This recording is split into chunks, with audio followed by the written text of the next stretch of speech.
Bom, então primeiramente aí, bom dia. Aqui a gente vem trabalhar esse assunto 3 aqui, ó, nosso capítulo 3, falando sobre colonização portuguesa, né? Então, deixa eu dar aqui uma ampliada, deixa eu colocar logo aqui na página, né?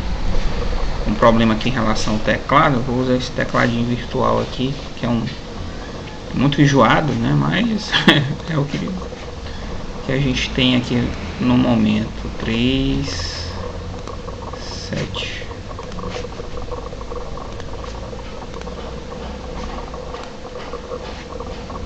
Pronto. Deixa eu dar uma ampliada aqui.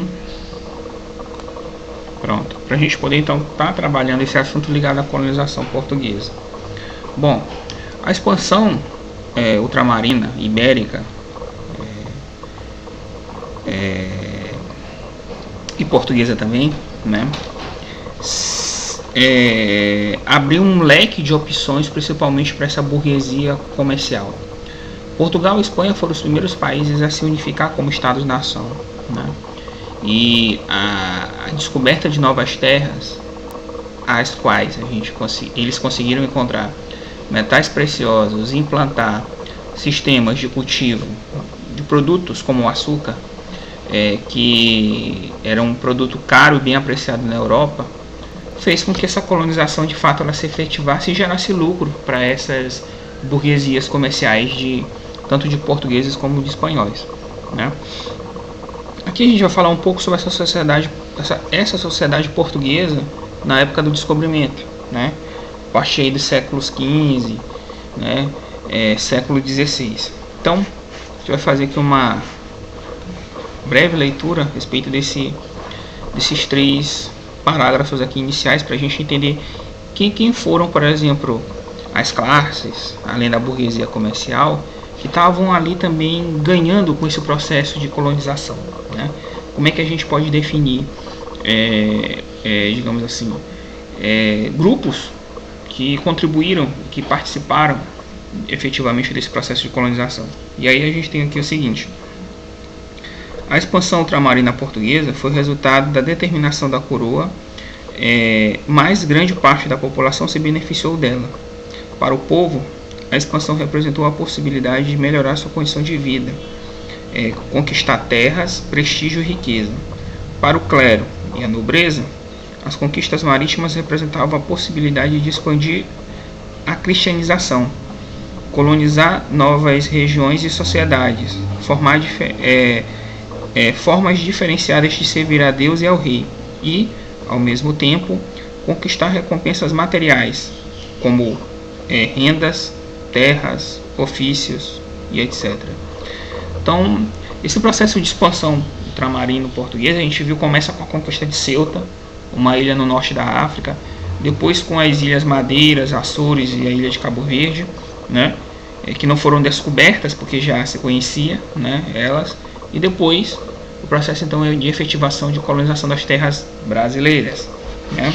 A partir desse momento aqui a gente tem a efetiva colonização portuguesa. Mas lembrando, gente, que todo esse processo de colonização ele se deu no decorrer de um tempo. Por exemplo, durante todo o século XV, Portugal, procurando uma rota alternativa para as Índias, ele começa a explorar o continente, o litoral do continente americano, né? Africano, né? E posteriormente a gente tem então a travessia, né? Ou seja, circundando a África, seguindo em direção às Índias, né? Então, efetivamente, Portugal estava voltado a essa expansão ultramarina para comercializar com as Índias. Tanto que na própria colonização brasileira, Portugal chega aqui, mas nas primeiras 3 décadas ele não se interessa pelas terras aqui no Brasil, né? Depois é que isso muda, né? Quando esse comércio com as Índias começa a declinar, né? Então a gente parte aqui para falar um pouco desse parágrafo, que fala um pouco dessas dificuldades encontradas pelos portugueses na ocupação, né? Ou melhor dizendo, para encontrar esses caminhos alternativos principalmente para as Índias. Então aqui a gente tem o seguinte: o reconhecimento da costa africana, ocidental africana, durou 54 anos. Foi um longo tempo. Para barcos movidos à vela era necessário o conhecimento de correntes marítimas, ventos, acidentes geográficos, instrumentos de localização, etc. E a produção desses conhecimentos levava muito tempo. A cada viagem, e com os registros dos livros de bordo dos navegadores anteriores, os seguintes tinham mais facilidade de ir até o ponto demarcado. Daí em diante, novamente o desconhecido se apresentava e novos dados eram incorporados aos anteriores. Ou seja, tinha toda a necessidade de se criar um caminho seguro, já que as dificuldades tecnológicas da época, né, as caravelas, enfim, limitavam muito, digamos assim, não só você chegar mais rápido a um local, como também dependia de questões naturais, como os ventos, as correntes marítimas, né? Então tudo isso dificultava digamos assim, a chegada e traçar uma rota alternativa para as Índias. Depois a gente vai vendo aí que com a chegada depois das Índias, né, portugueses e espanhóis, eles praticamente delimitam os territórios que eles passarão a controlar, né? Tratados aí como o Tratado de Tordesilhas, né? E outros são assinados exatamente para dividir essas terras a serem conquistadas entre portugueses e espanhóis. E aí a gente tem o seguinte aqui, ó. Iniciaram ações diplomáticas entre a Espanha por causa da divergência de limites de poder sobre as terras a descobrir. Vários tratados foram realizados entre Portugal e Espanha com mediação do Papa. No Tratado de Toledo, de 480, o mundo a descobrir ficaria delimitado pelo paralelo das Canárias, com o norte, né, para os espanhóis e ao sul para os portugueses. Assim, Portugal via-se livre para continuar na rota atlântica que havia traçado rumo ao Oceano Índico, contornando a costa africana. Então, inicialmente, antes da descoberta das Américas, se faz essa divisão, né? Norte e sul, norte para os espanhóis, sul para os portugueses. Como Portugal estava se dirigindo para a rota sul, então isso foi positivo, né? Porque ele continuaria seguindo o caminho que eles já estavam traçando. Quando Colombo chega aqui em 1492, isso muda, né? Ou seja, isso gera tensões e aí novamente é traçado um tratado, que é o Tratado de Tordesilhas, que substitui o anterior, e diz que 370 léguas das ilhas de Cabo Verde para oeste pertenceria a Portugal, né? Desse marco em diante, mais para oeste, pertenceria à Espanha. Então, a partir daí a gente tem esse processo efetivo de colonização desses territórios, né? Bom, seguindo aqui, a gente vai falar um pouco do contexto então da colonização inicial portuguesa. Como a gente viu, o Brasil recebe inicialmente vários nomes: Ilha de Veracruz, Ilha de Santa Cruz e posteriormente o Brasil. Chamava-se de Ilha de Veracruz porque achava que era um território relativamente pequeno. Quando se depara que é um território de dimensões grandes, continentais, passa a se chamar Terra de Santa Cruz. Posteriormente o termo Brasil, né? Que há muitos consideram por causa da extração de uma madeira, o pau-brasil, que eles também chamavam de pau de brasa, pelo fato da parte interna do tronco ser vermelha, que era utilizado como corante, né? Em tecidos. E aí, pessoal, para a gente falar um pouco a respeito disso, eu vou utilizar aqui para a gente grifar essa pequena parte, né? Que diz assim, ó: Pedro Álvares Cabral saiu do Rio Tejo, ali nas proximidades de Lisboa, no dia 8 de março de 1500, com uma frota armada composta de 13 navios e 1.200 homens. Em 22 de abril, avistou terras e aportou no que passou a ser chamado de Porto Seguro. Estava descoberto o território batizado de Ilha de Veracruz. E depois, convencido por seus capitães que se tratava de uma porção de terra continental, de terra de Santa Cruz, passou a ser chamada de terra de Santa Cruz, mais tarde rebatizada de Brasil. O descobrimento do Brasil não representou para o reino português grandes mudanças econômicas e políticas, principalmente porque os interesses centravam-se naquele momento nas Índias. Então, como a gente viu, nesse período inicial de colonização, depois da chegada de Cabral aqui, não há uma efetiva colonização do território português, né? Aqui eu estou falando do Brasil, porque o foco é nas Índias. Quando aquele comércio declina, é que o Portugal passa a olhar com outros olhos as terras no Brasil, né? E aí era necessário então ocupar esse território e defender. São feitas algumas ventorias como estratégia de defender das ameaças estrangeiras, né? Ingleses, franceses e holandeses também estavam se lançando ao mar. E aí era necessário então ocupar esses territórios, criar um projeto de colonização para evitar a perca desse território para uma outra potência rival, né? E aí a gente tem aqui a seguinte questão: como colonizar o Brasil, né?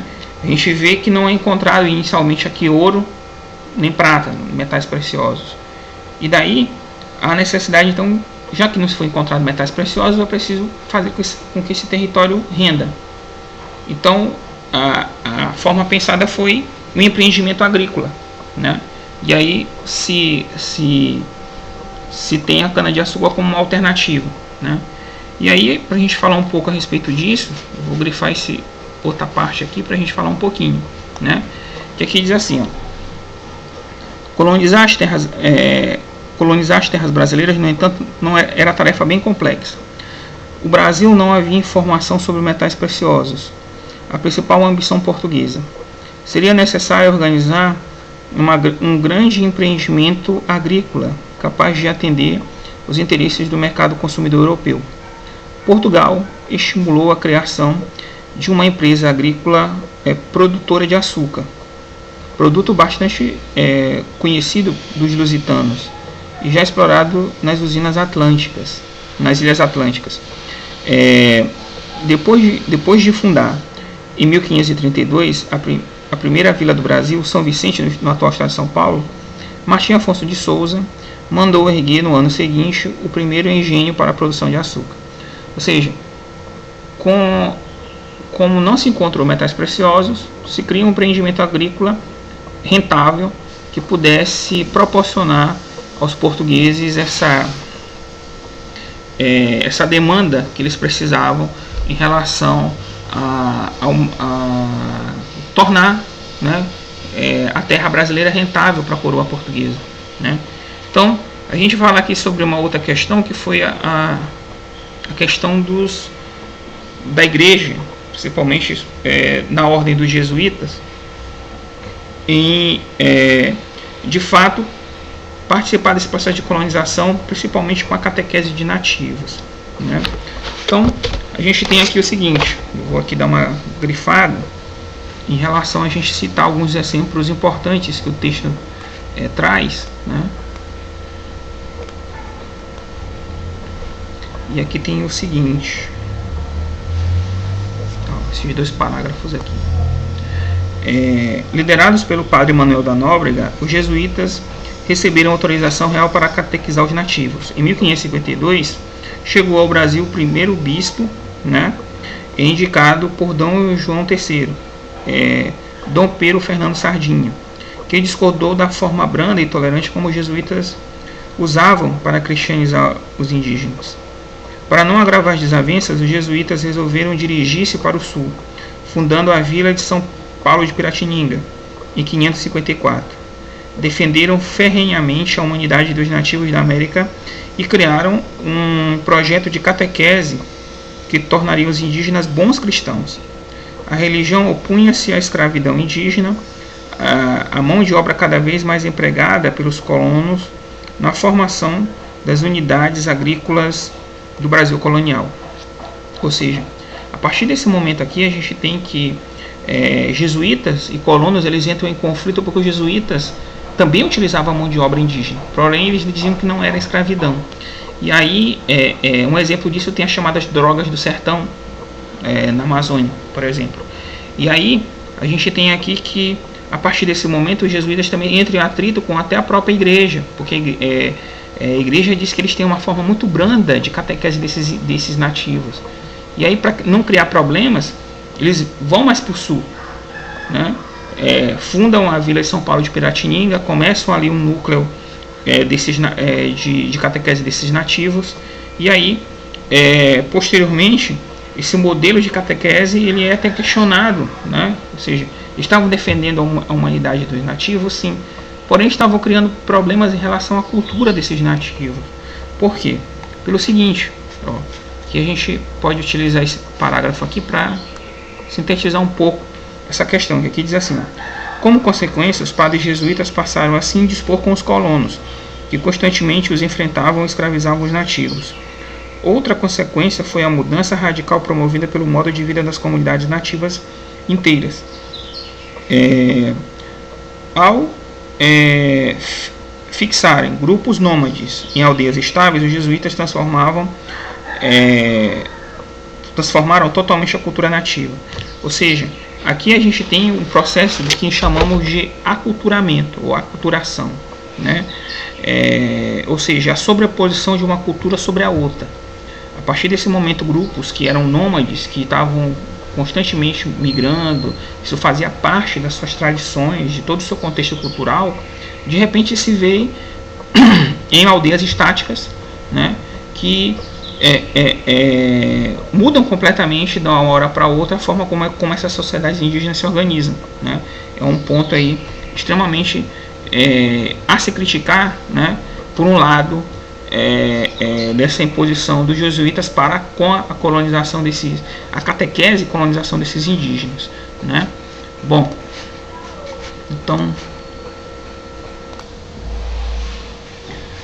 então a gente vai falar aqui sobre essa estrutura administrativa colonial portuguesa, né? Então, sobre essa concepção de administração, Portugal cria uma administração própria para as terras brasileiras. A questão é que Portugal não tinha dinheiro para financiar a coroa portuguesa. Então ela passa essa obrigação para nobres, para pessoas com dinheiro, né, dando o título da terra. Lembrando que o que acontece, eles não se tornam donos da terra, né? Eles se tornam administradores. É diferente. E a gente vai entender um pouquinho sobre essa concepção. E aqui tem o seguinte, gente, esse primeiro parágrafo aqui, que diz assim: Dom João III, que governou Portugal de 1521 a 57, dividiu o território brasileiro em 14 faixas de terra, denominadas capitanias hereditárias. Esses territórios foram entregues a 12 mandatários da pequena nobreza portuguesa, que receberam da coroa o direito de explorar as capitanias em troca das obrigações de povoar, defender e tornar lucrativas as terras, né? E aí, ou seja, Portugal faz essa divisão entre essas faixas de terra, que são as capitanias hereditárias, onde tem um capitão donatário, né?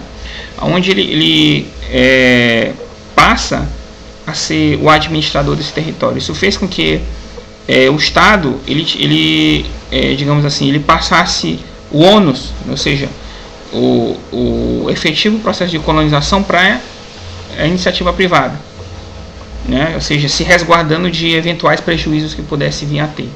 Então, falando um pouco desse sistema de capitanias hereditárias, a gente vai falar aqui essa parte, né, que diz o seguinte, gente, entre o capitão donatário e o governo português, estabeleceu-se uma relação regulamentada por dois instrumentos jurídicos, considerados os primeiros documentos oficiais de nossa história.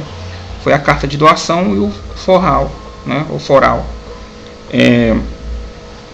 Pela Carta de Doação, o Estado português transferia ao donatário a posse do território, sem abrir mão da propriedade nominal sobre a área.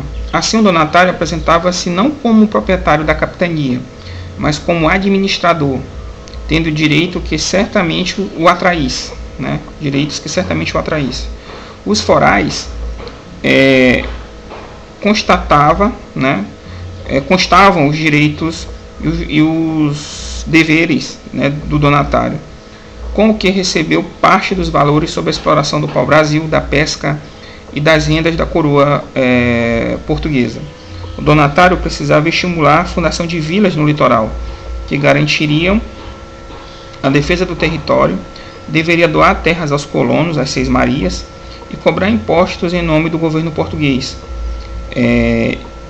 e assumir a responsabilidade pela justiça. Então, dentro desses dois documentos, a carta de doação e o foral, a gente tem então o estabelecimento dos deveres e direitos e regulamenta a administração desse capitão donatário em relação à posse do território, né? Então, mais ou menos assim que se estruturava essa política administrativa colonial portuguesa no início do século XVI no Brasil, né? A partir desse momento aí a gente tem uns pontos positivos em relação a essa questão. Porém, é bom que a gente faça aqui algumas colocações. Que dessas capitanias hereditárias, aqui, ó, somente a capitania de Pernambuco e a de São Vicente, elas foram produtivas, elas tiveram sucesso. Principalmente porque, primeiro, a gente pode falar sobre os donos dessas capitanias, eles eram empreendedores, né? No caso da capitania de Pernambuco, se dá muito bem a cana-de-açúcar. Por quê? Lá tinha solo e clima propício à produção desse gênero agrícola, né? O que fez com que lá se tornasse extremamente rentável produzir cana-de-açúcar. E fora que era mais próximo também da Europa, ali no Nordeste. A outra questão é que, por exemplo, na capitania de São Vicente, a cana não era propícia por causa de uma condição de terra. Os solos não são propícios para o cultivo de cana. A cana, na verdade, gente, é uma cultura um pouco enjoada.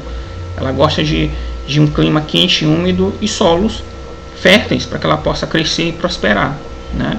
Então, na capitania de São Vicente, essas condições ambientais não eram propícias para cultivar cana. E aí o que eles fizeram? Se abandona esse cultivo de cana, né? E a população procura uma alternativa econômica. Que alternativas são essas? Principalmente capturar indígenas, né? Que eram utilizados como mão de obra, como escravos. Então a captura desses indígenas foi a grande mola da economia da capitania de São Vicente. E o que acontece? Esse sistema de capitanias hereditárias, elas mostraram-se um fracasso. Porém, elas cumpriram o objetivo que era iniciar esse processo de colonização, né? Então a coroa portuguesa tinha que mudar esse sistema para, de fato, ela tomar conta do território e impedir a invasão de povos, né?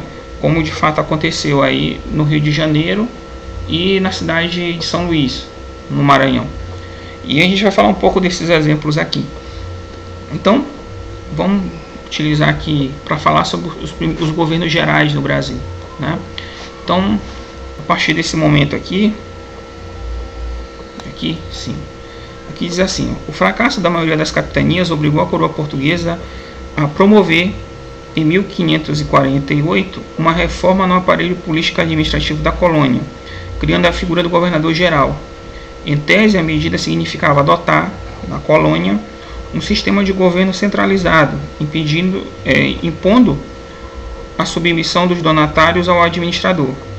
O governo geral era um nobre escolhido pela monarquia portuguesa para fazer valer os interesses metropolitanos de explorar economicamente o território colonial,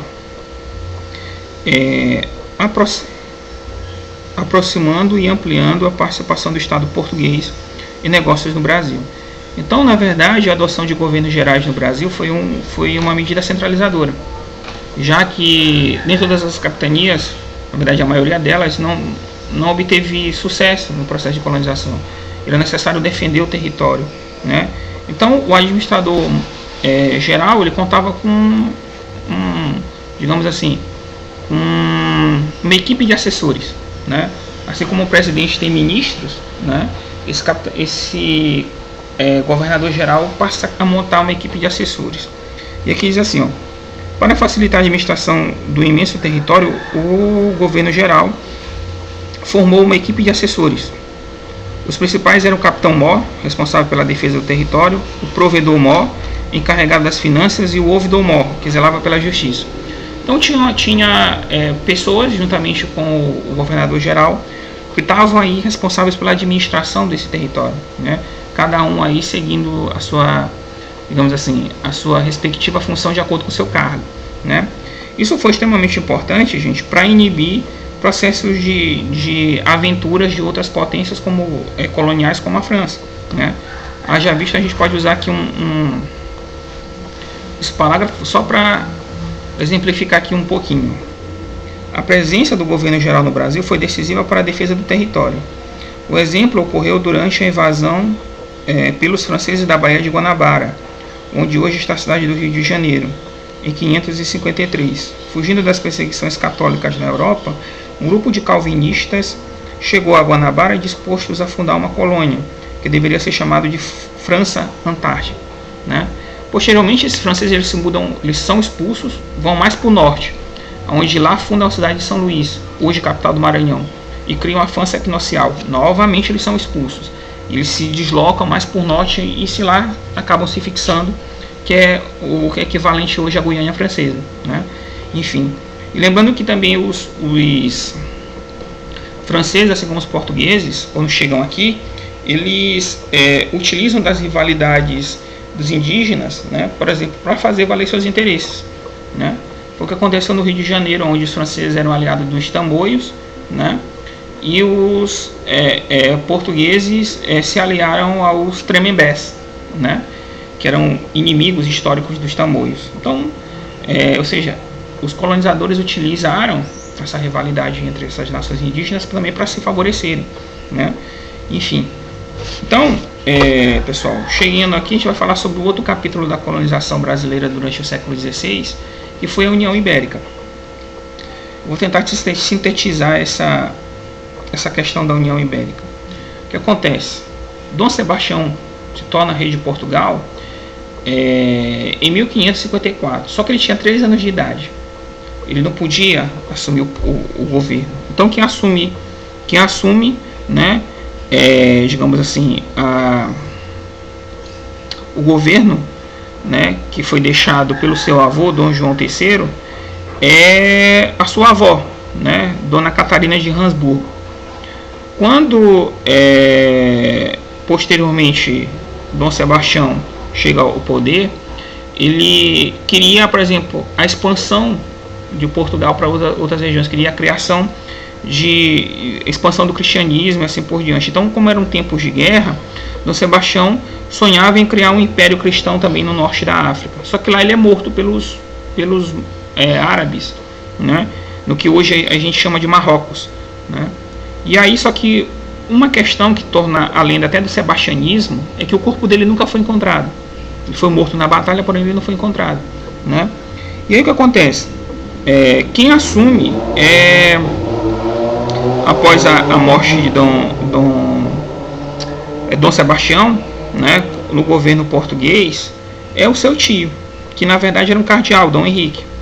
Só que Dom Henrique, pelo fato de votos que ele tinha assumido com a igreja, ele não podia ter filhos, se casar. Ele até tenta romper com isso, mas enfim. Então quando Dom Henrique morre, né, quem assume da linhagem mais direta é o rei Filipe I da Espanha. E aí é que tem o processo do que a gente chama de União Ibérica, ou seja, a região da Península Ibérica, onde tem Portugal e Espanha, passa a estar sob o mesmo regime de governo. Só que Filipe, quando assume o governo, ele diz que vai manter no cargo portugueses, ele diz que vai manter, digamos assim, a autonomia política de Portugal. E para os portugueses foi uma tremenda humilhação, né? Porque ter como rei também o rei espanhol. Só que Dom Filipe ele não cumpre as suas promessas. Ele vai lá e coloca em cargos de alta patente, né, alto comando em Portugal, espanhóis. Isso leva à insatisfação do povo, principalmente, muito grande em Portugal. E aí a gente tem aqui, só vou grifar esse pequeno parágrafo para a gente falar um pouco sobre isso. Aqui diz assim, ó, a insatisfação aumentou ainda mais com o reinado de Filipe III, né? À frente do governo português e espanhol. A castelhanização, né? Os portugueses responderam com o sebastianismo, crença de que Dom Sebastião havia sobrevivido ao Caça-Quibi, que foi a batalha onde ele morreu, né? E voltaria para libertar o seu povo do domínio espanhol. Tendo essa imagem como bandeira de luta, a insatisfação popular acabou por levar, né? Peraí, gente, agora eu me perdi aqui, peraí. Eu estou lendo aqui no papel, não no computador. Sim, ao Caça-Quibi. Tendo essa imagem como bandeira de luta, a insatisfação popular acabou por levar a uma revolução que restaurou a dinastia de Bragança, né, no Reino Português em 1640. Aí a gente tem o fim da União Ibérica, que vai de 1580 a 1640, né? Por isso aí a gente tem 60 anos de União Ibérica, né? Mais de meio século aí. Só que isso trouxe um problema gravíssimo para Portugal, porque com a União Ibérica, os inimigos espanhóis passaram a ser inimigos portugueses, entre eles os holandeses. A Holanda, ela consegue a independência da Espanha através de sangrentas lutas. E o que acontece?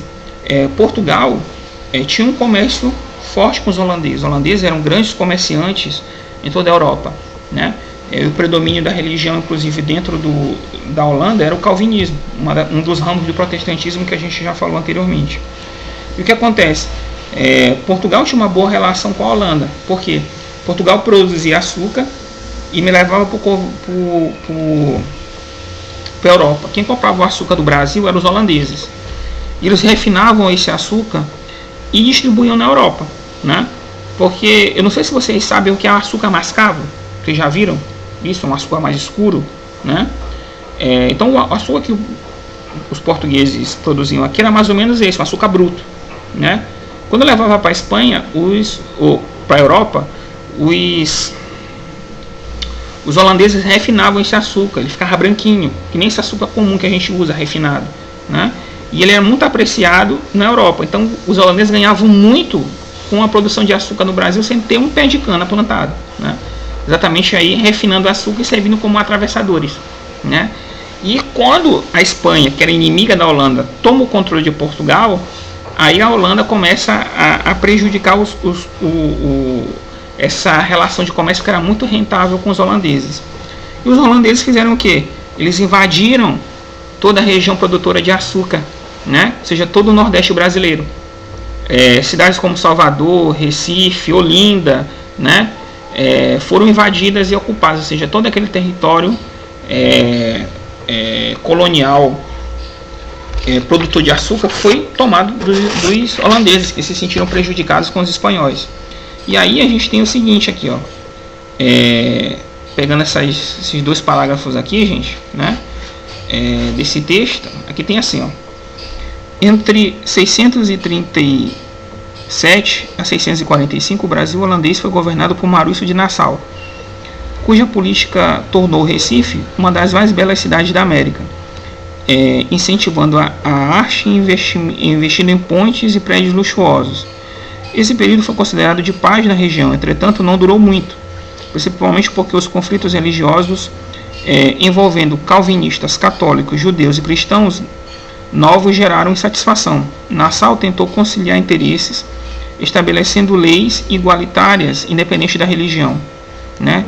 Aqui nesse outro parágrafo aqui, né, a gente falar um pouco do fim dessa dominação holandesa, diz assim, ó, a partir da restauração portuguesa, em 1640, a população católica do Brasil passou a incentivar a resistência aos holandeses. Além do mais, a baixa do preço do açúcar deixou os senhores de engenho satisfeitos com o governo holandês. Dentro desse contexto, a insurreição pernambucana de 1645 obteve sucesso, os holandeses foram definitivamente expulsos. Então, Portugal, após se libertar da Espanha, passam a tentar recuperar também seu território aqui, né, nas Américas tomadas pelos holandeses. Porém, aqui eles vão enfrentar um problema, né, que mesmo os holandeses expulsos, eles levam mudas de cana-de-açúcar para plantar em suas colônias das Antilhas. E aí começa a ter um novo polo produtor de açúcar nas Américas, o que faz com que o preço abaixe mesmo, né? E aí a gente vai tendo o declínio dessa atividade açucareira no Brasil, né, a partir desse momento. Bom, aqui a gente vai falar um pouco sobre esse empreendimento, né, da indústria, da empresa açucareira no Brasil, né? Então, para isso, vou usar aqui esse texto para a gente falar um pouquinho, né? Então aqui diz assim: de acordo com as estratégias do governo metropolitano, os esforços despendidos na colonização das terras brasileiras deveriam ser recompensados com a extração de metais preciosos ou com uma atividade agrícola capaz de gerar lucros para os investidores particulares e principalmente impostos para a coroa. Diante da frustração provocada pelo fracasso das primeiras explorações que procuravam ouro e prata na colônia, não restou alternativa senão a montagem de uma empresa agrícola. A opção pelo açúcar justificava-se pelo seu elevado valor, pela demanda crescente na Europa e pela experiência portuguesa anterior nos engenhos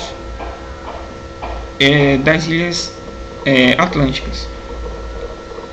Foi no Nordeste colonial que se instaurou a empresa agrícola de exportação, em função dos solo de massapê adequado para o plantio de cana-de-açúcar, e o clima quente e úmido, e a posição geográfica, proximidade com a metrópole, né? Então, a partir desse momento, gente, a gente tem a implantação das usinas, dos empreendimentos açucareiros, não chegam a ser usinas, de açúcar no Brasil, voltados principalmente a essa questão desse empreendimento, né? Voltados a essa questão aqui de que a produção de açúcar era rentável, haja visto que a gente não foi encontrado metais preciosos aqui de início, né? Então, esse empreendimento era extremamente positivo e bom pelos preços do açúcar que eram altos, né? E aqui a gente vai entender um pouco dessa sociedade durante esse período de apogeu da cana, do açúcar no Brasil. E aqui a gente vai novamente utilizar de artifício parágrafos do texto para falar um pouco a respeito disso. E aqui tem assim, os historiadores discordam em relação às características da sociedade colonial brasileira. Alguns a consideram essencialmente patriarcal, ou seja, o homem, o senhor, dono de escravos, esposa, filhos e dependentes, né? Então, como se formava essa matriz familiar aqui, né? Também o caracterizavam como um poder descentralizado. O poder local dos senhores se sobrepunha ao poder metropolitano. Essa característica, apesar de serem a aspiração de vários pensadores e estrategistas da época, né, não era concreta. O Estado metropolitano criou diversas maneiras de controlar os seus súditos coloniais e intervir na economia.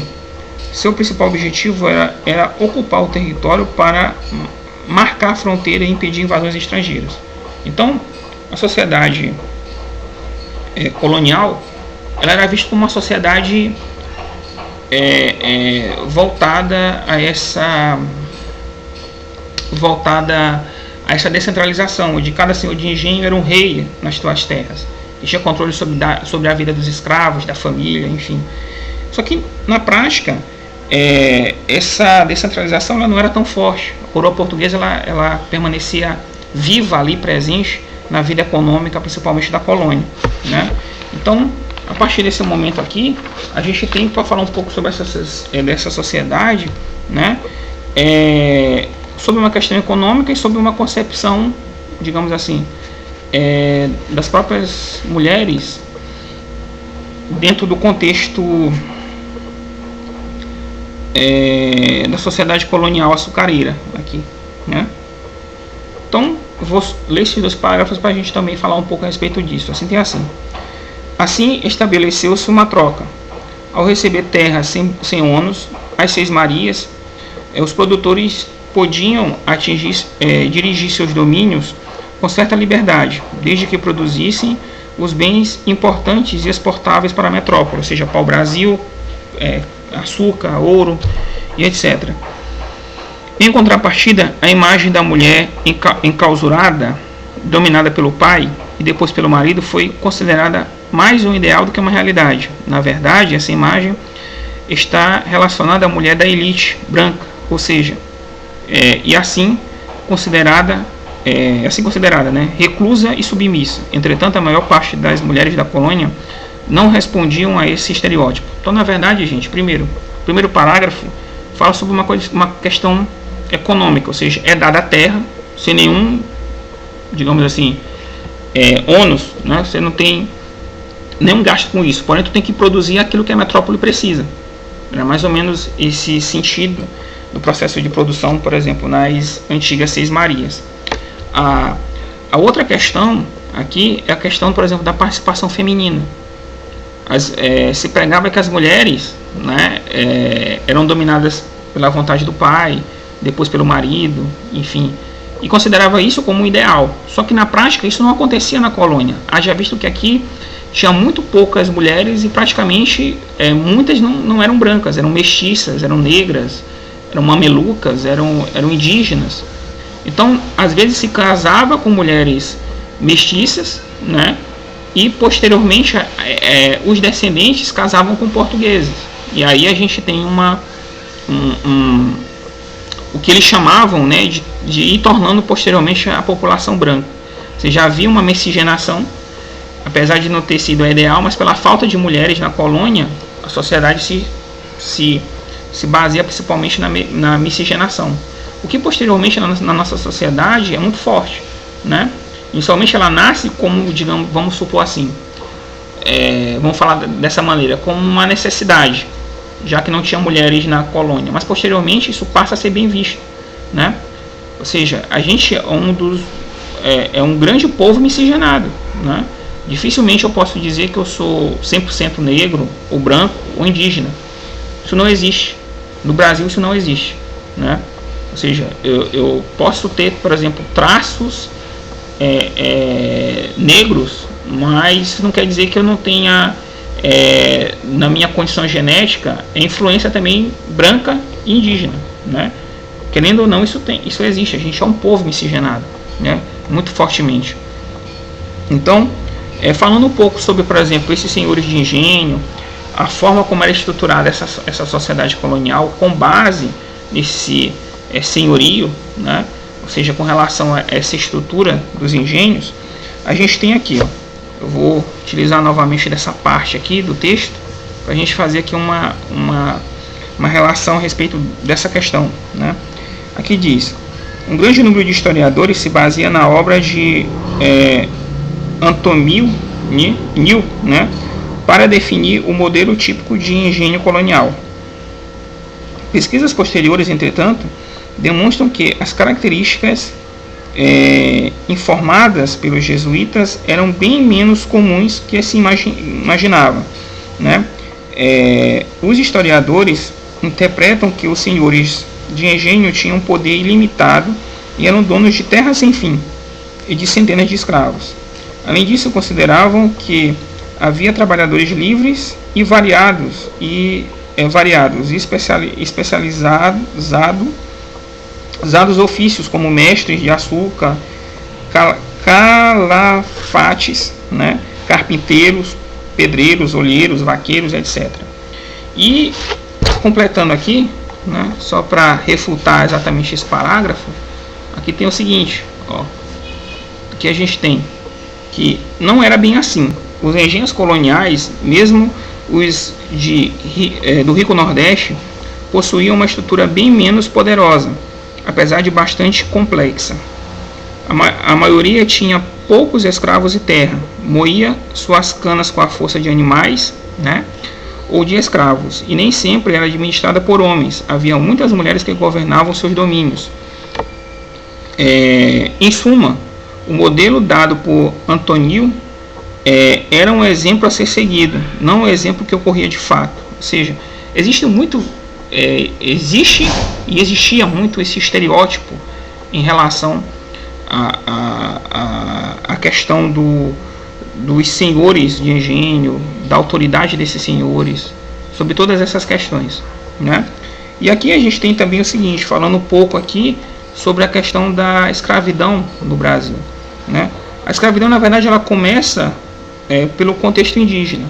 Posteriormente, cria-se uma espécie de mercado para a escravização de africanos. Mas lembrando que a escravidão na África ela já era conhecida antes da chegada dos portugueses lá, né? Então, a partir desse momento, a gente tem então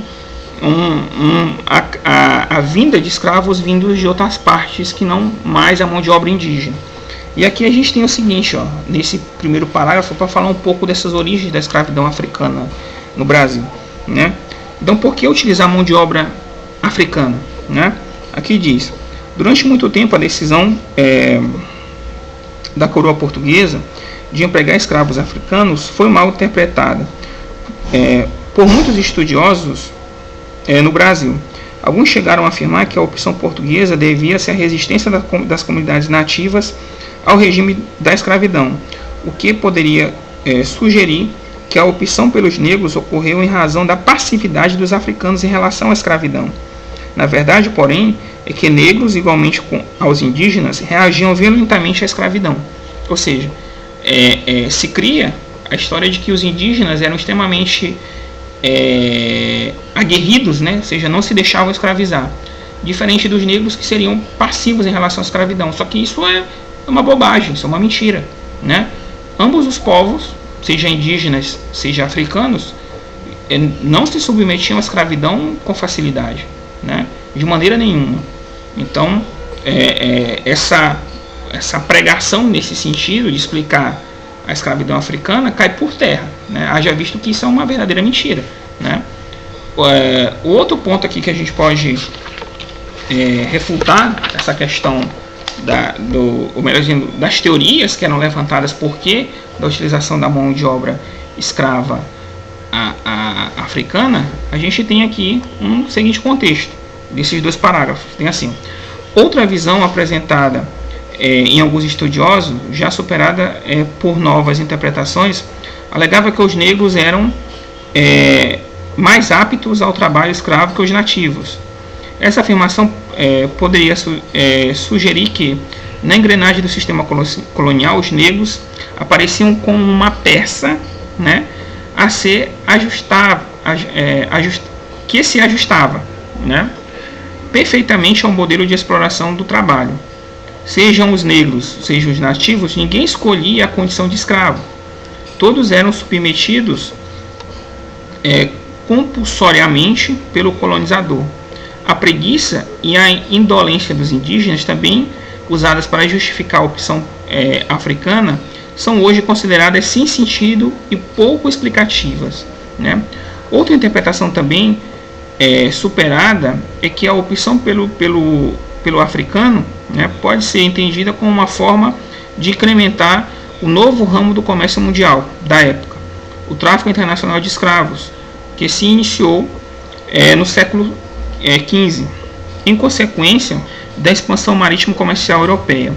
Nesse sentido, tal opção deve ser analisada como uma etapa do desenvolvimento do capitalismo em sua fase comercial, pois a nova atividade revela-se atraente para a burguesia europeia, que acumulou o capital obtido no negócio, e para os estados europeus, que recebiam impostos provenientes desse tráfico. Então, várias explicações são dadas, desde que os indígenas eram preguiçosos, né, que não se adaptavam ao regime de escravidão, e que os negros se adaptavam porque a conheciam na África, né, se submetiam a essa escravidão. Ou seja, é uma explicação que hoje cai por terra, uma explicação sem sentido, né, que não refuta, não tem base de sustentação para explicar o processo de colonização. A outra, que também é considerada, digamos assim, superada, é que começa a se utilizar escravos da África porque se cria um novo comércio. Ou seja, tem uma outra atividade que vai gerar lucro, uma outra atividade que vem gerar lucro tanto para o Estado como para os comerciantes, né? Então daí prioriza-se a escravizar africanos, né? Então o que acontece? Há a questão também da captura desses escravos, né? Haja visto que os portugueses eles não se embrenhavam na África capturando escravos. Muitas vezes ficava a cargo de povos que escravizavam outros, né? E vendiam esses escravos para europeus que levavam aí para suas colônias nas Américas, né? O que era extremamente comum. Então a gente tem aqui vários feitorias que eram criadas no litoral por esses africanos, pelos portugueses, que foram posteriormente aí serviam de ponto de embarque desses africanos para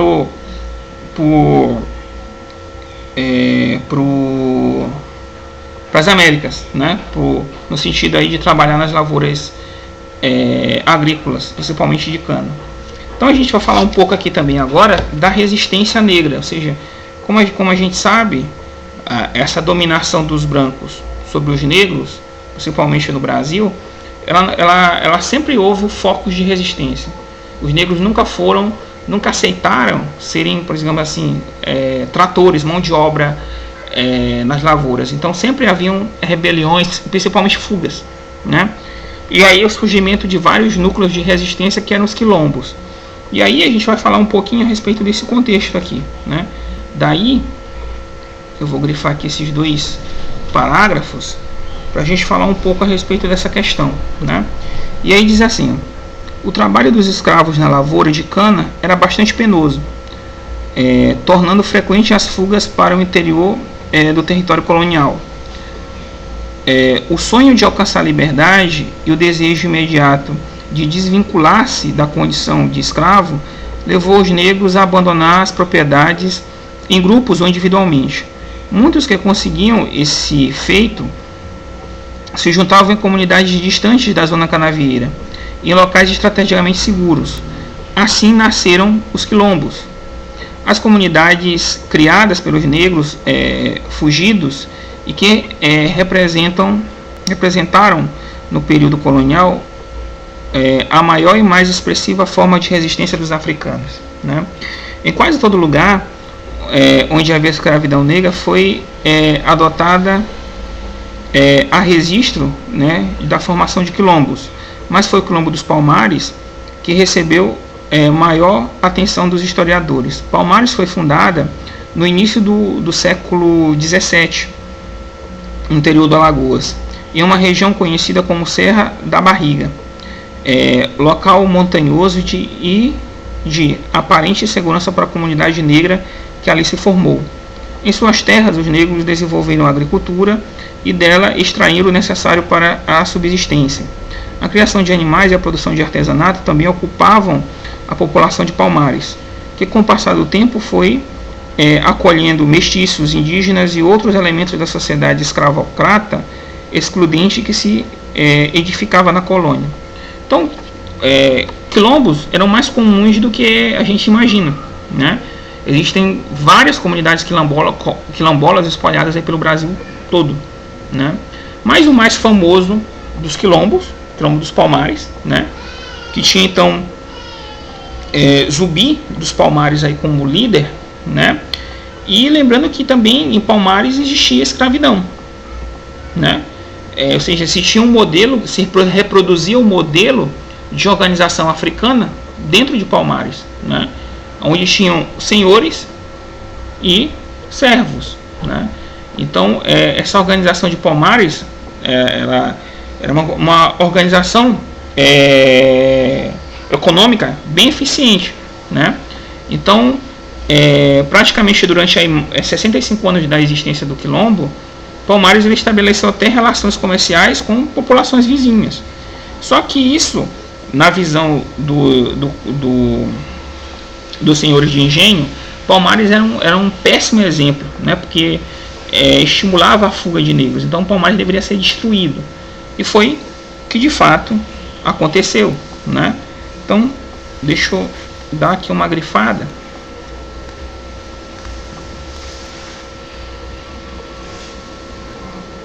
Pronto, a gente falar um pouco a respeito dessa questão. Aqui diz assim, ó: Politicamente, os negros reproduziam no quilombo a forma de governo existente nas sociedades africanas. Assim, escolhiam um rei entre os principais guerreiros e lhe entregavam plenos poderes.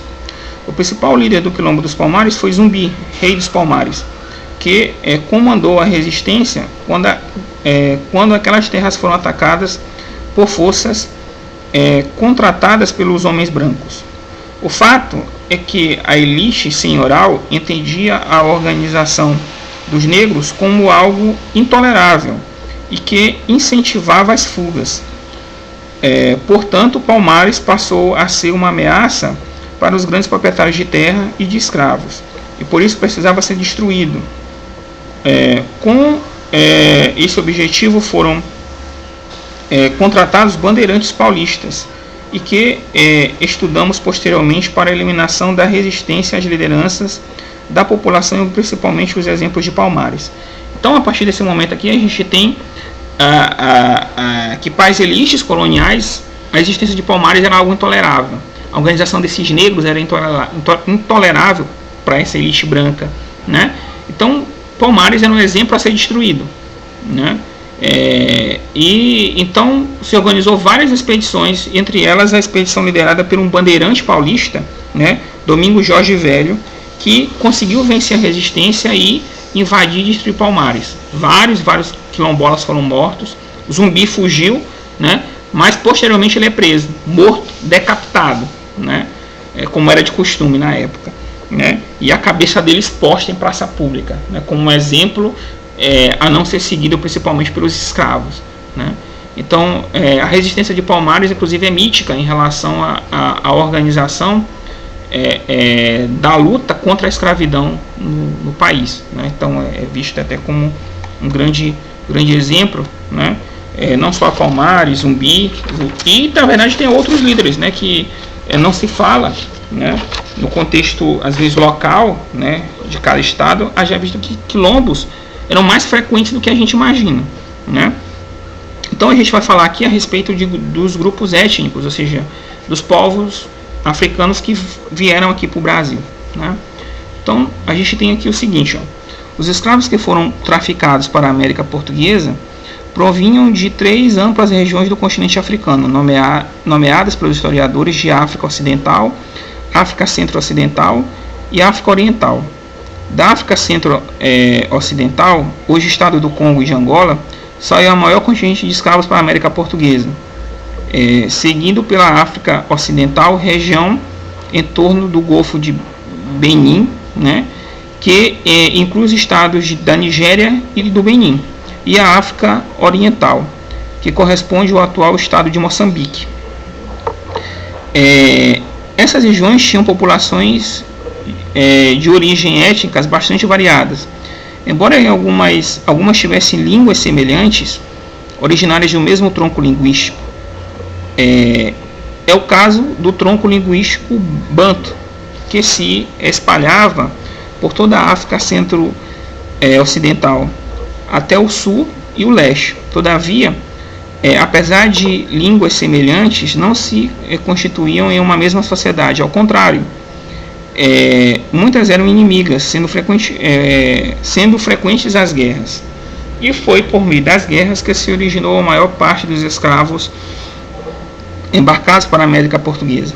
Ou seja, tinha um grupo que, quando entrava em guerra, né, esses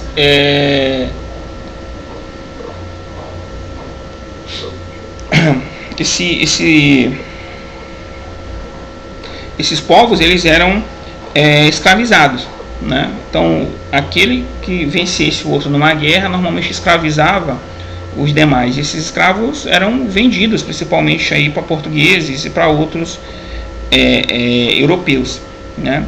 Então eram grupos diversos. Grande parte da matriz desses povos que vinham para cá eram do grupo dos bantus, né? Mas existiam sudaneses, existiam vários outros grupos de negros que foram levados cativos da África e trazidos para o Brasil, principalmente para as lavouras de cana, né? Aqui a gente vai falar um pouco desse tráfico de escravos, da escravidão, né, dentro desse ponto. E bem aqui abaixo, gente, tem o seguinte. Aqui diz assim: a escravidão existia há séculos na África. Mais de 2 movimentos aumentou substancialmente as guerras e a conquista de escravos. O primeiro foi a expansão muçulmana, a partir do século 8. Além da expansão, houve também grandes... deixa eu passar aqui para outra página.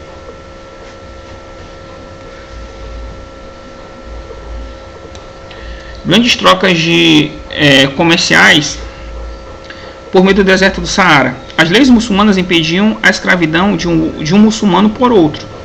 Daí a necessidade de buscá-los em lugares mais distantes. Os povos ao sul do deserto do Saara acabaram por suprir os escravos do mundo muçulmano do norte da África, né? O segundo foi a expansão marítimo-comercial europeia, né? A partir do século XV, resultando na saída de cerca de 12,5 milhões de escravos, que foram embarcados para a América por meio do tráfico atlântico. E desse montante, o Brasil recebeu cerca de 40%, ou seja, 4,5 a 5 milhões de escravos. Então, cidades como Salvador foi uma das que mais recebeu escravos, né? O Nordeste brasileiro também é o maior percentual de escravos. O Sudeste também, mas no período já do café. A gente está falando já de início do século XIX, né? Então existiam escravos de várias origens, vários grupos, inclusive escravos, digamos assim, de várias nações que falavam línguas diferentes, como a língua iorubá, a língua gerê, né? Tinha também os malês, que eram africanos, seguidores do islamismo, né? Então existiam uma infinidade de grupos, né, em relação a essa colonização efetiva. Então isso aqui a gente falou mais da África Ocidental, a África Oeste. Na região de hoje é Moçambique, que foi também uma colônia portuguesa, também vieram inúmeros escravos para o Brasil. Para falar um pouco desse contexto, eu vou só grifar aqui, a gente já está acabando, né? Aqui diz assim, ó: a região onde hoje está o estado de Moçambique tornou-se conhecida dos portugueses desde a viagem de Vasco da Gama, que desembarcou na ilha de Moçambique em 1492. Interessavam aos portugueses os postos para o comércio com as Índias, e a região fez esse papel por séculos, né? Ou seja, aquela área onde hoje é o estado de Moçambique, vários entrepostos no litoral foram criados exatamente para comercialização com as Índias. Como a gente falou, para você vir das Índias para a Europa, às vezes levava um período de 2 anos. Então é necessário criar várias feitorias e postos para serem abastecidos com esses produtos, né? E aí, seguindo aqui, diz assim, ó: entre os séculos XVI e XVIII, os portugueses tiveram contato comercial com diversos povos, reinos e cidades-estado da região, interessados principalmente no controle do comércio de marfim e do ouro, mercadorias negociadas pelos portugueses com o Ocidente, né? Então, produtos africanos como marfim, ouro, pedras preciosas, enfim, eram tirados da África e eram comercializados com os portugueses, né? Só que isso, claro, vai gerando a cobiça, principalmente dos portugueses, em controlar áreas estratégicas, como áreas produtoras de ouro e assim por diante, né? Aqui, só para a gente poder concluir, eu vou ler só esses 2 últimos parágrafos para a gente entender um pouco dessa questão, principalmente da vinda de escravos dessa região e a efetiva colonização de Portugal dessas áreas, né? Aqui diz assim, ó: a partir do início do século XVIII, os portugueses se interessaram em obter o controle do rico comércio da área entre Cabo Delgado e a bacia de Zambeze. Pretendiam apossar-se do ouro extraído das minas de Monamopata, que acreditava-se ser as minas do rei Salomão. A influência portuguesa efetuou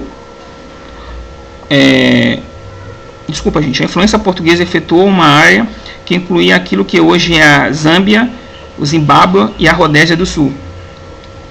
Na primeira metade do século XIX, alguns fatores concorreram para a ampliação do comércio de escravos na região, onde hoje é o estado de Moçambique.